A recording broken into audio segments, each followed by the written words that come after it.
Welcome back to Retirement News Online.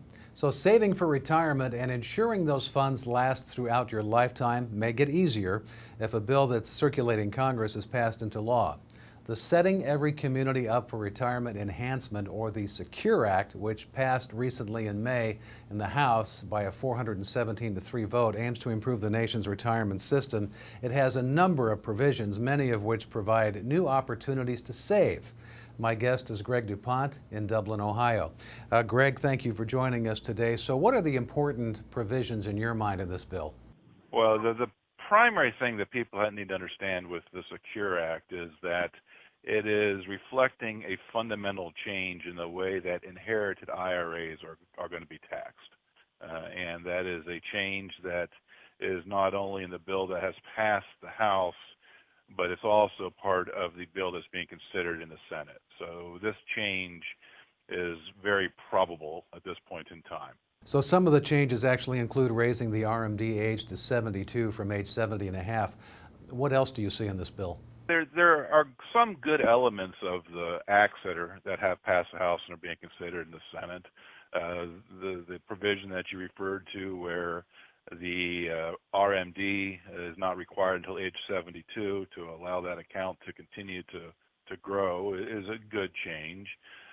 Some of the changes that they've made with the ability to access the account earlier in life for adoptions and birth expenses, those kind of things, are expanding the usefulness potentially of it, but obviously have the potential downside of people taking money out and never putting it back in.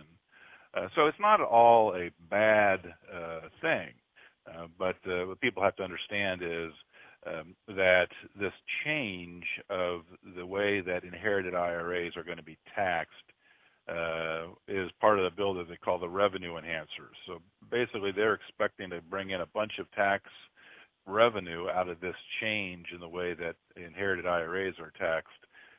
So we should be sensitive to that because many people are under the misguided impression that when they pass away there is no estate tax, which technically is correct, but the real tax on estates now is in these IRAs, and this is now making the inherited IRA tax even worse.